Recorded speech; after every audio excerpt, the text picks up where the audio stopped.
This is Bishop Hughes in the Diocese of Newark, and once again, I'm not in the Diocese of Newark. I was last week, but not when I taped, and again this week I'm on the road.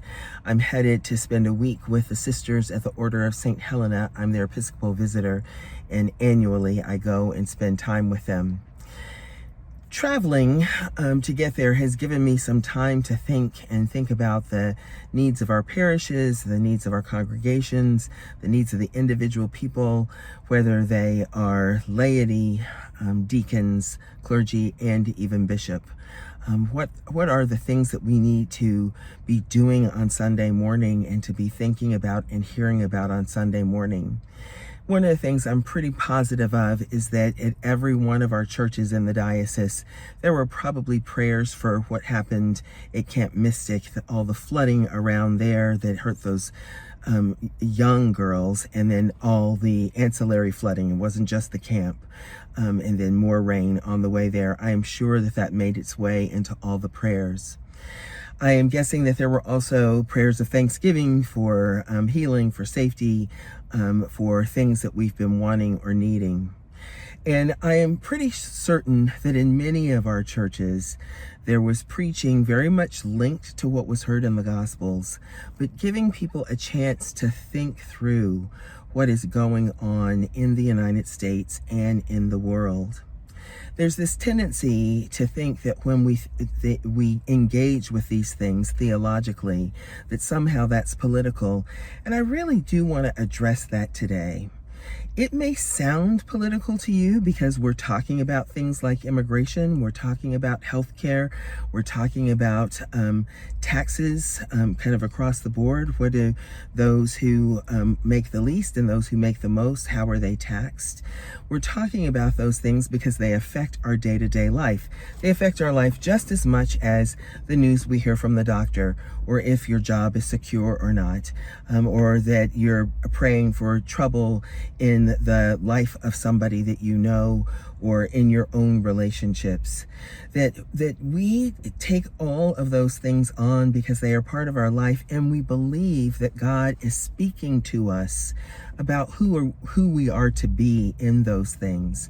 So I really do want you to reframe how you're hearing sermons right now. That if that button in you is pressed where you think, oh, hey, that's political, I'm going to ask you to, at that very moment, say, all right, I know I'm thinking it's political, but how is this Christian? How am I supposed to think about something that I'm trained to think about politically? How am I supposed to think about that as a person of faith? This is our challenge right now. We can't look at the real worries of the world and say, I'm not going to pay any attention to those because they're political. That's not how this works.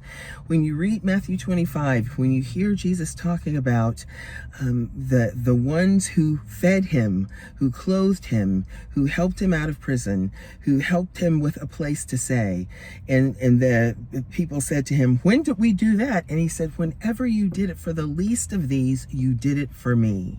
So that notion that taking care of the least, taking care of those who are the most harmed, taking care of those who are without power or who have been trampled over by other people who have more power, for us to be asking ourselves, how is God calling us to support people? What are we supposed to do as a parish? How do we help people with the medical debt that is bound to come? How do we help people observe their rights? We actually do have rights written into law and into the Constitution of the United States. How do we help people observe their rights?